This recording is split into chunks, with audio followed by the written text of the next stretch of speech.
Hi, I'm Nir Ayal, and this is the Nir and Far podcast. This podcast is about business, behavior, and the brain. On this show, I do a few things. I read quick articles I've written about topics shaping your behavior. I interview authors of books I enjoy, and from time to time, I devote episodes to answering your questions.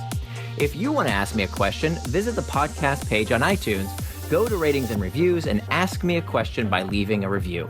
I promise to read it and possibly include your question in a future episode, so please, ask me anything. Now, enjoy the episode, and for more, you can always visit me at nirandfar.com. How to Stay Informed Without Losing Your Mind by Nir Ayal. Around the election, in a desperate search for answers about our nation's future, I found myself scrolling, reading, and watching everything I could. I was trapped in an endless pull to refresh cycle of consuming more news, tweets, posts, and video than was good for me. I told myself that I was staying informed, that this was part of my civic duty, and that not staying up to date 24/7 would leave me politically ignorant and impotent. I've since changed my mind. In fact, I've decided to give up consuming news online altogether, and I think you should consider doing the same. Here's why. Competing incentives. Much has been written about the incentives driving the news media. One of their missions is to inform, but media companies are also businesses, which means they must sustain themselves. By and large, media companies that deliver news online monetize attention through display advertising.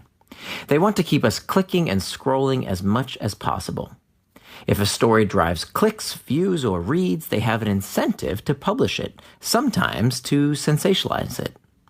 Companies delivering news online have no incentive to encourage moderation of the time we spend on their sites.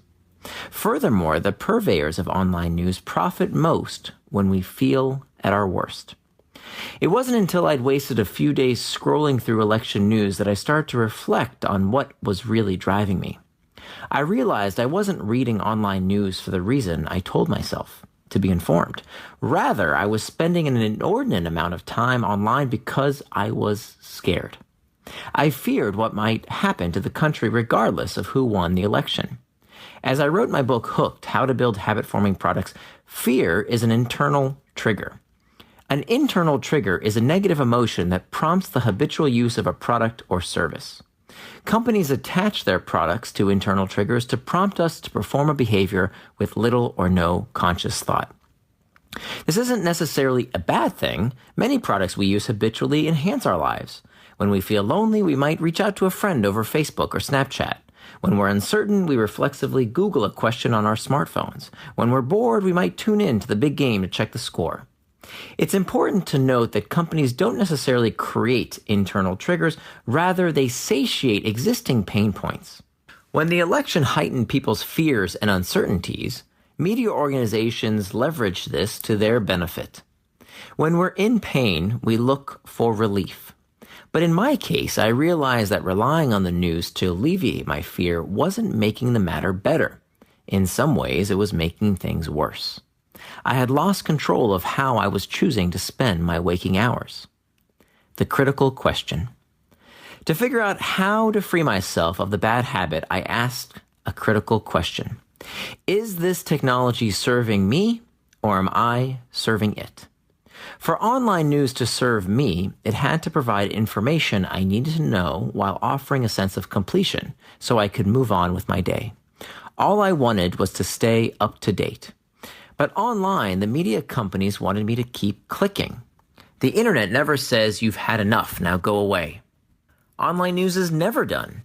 Links from one story to the next supposedly provide context or direct me to yet more information. But for me, the guy with a compulsive scrolling problem, this wasn't a feature, it was a bug. Something needed to change. Luckily, there is a technology that provides plenty of information about the day's events and doesn't suck me into a time-wasting hyperlink vortex. The newspaper. Just because the technology is new doesn't make it better, at least not to all people in all cases. Reading news online left me feeling overwhelmed, exhausted, and anxious. I was afraid I could never be informed enough. I was afraid of missing something. But reading the print edition of a well-regarded daily newspaper satisfied my need to be informed while providing closure. I knew that for the paper, editors had curated only the top stories, saving me from reading the incomplete, incremental, second-rate stuff often published online where marginal web pages cost virtually nothing. And when I physically turned the last page of the newspaper, such a satisfying moment, I felt as if I had read enough to be informed for the day.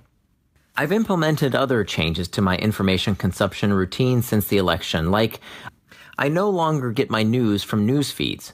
I uninstalled the Facebook and Twitter apps from my iPhone and check these sites once per day from my desktop instead of several times per day on my phone. I use the Distract Off plugin to block online news sites. I installed the Facebook Newsfeed Eradicator on my browser, which, just as the name implies, completely removes the newsfeed from Facebook.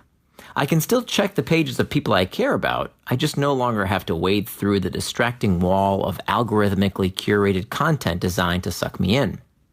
Though I no longer scroll news sites, I still subscribe to email newsletters from select publications and writers.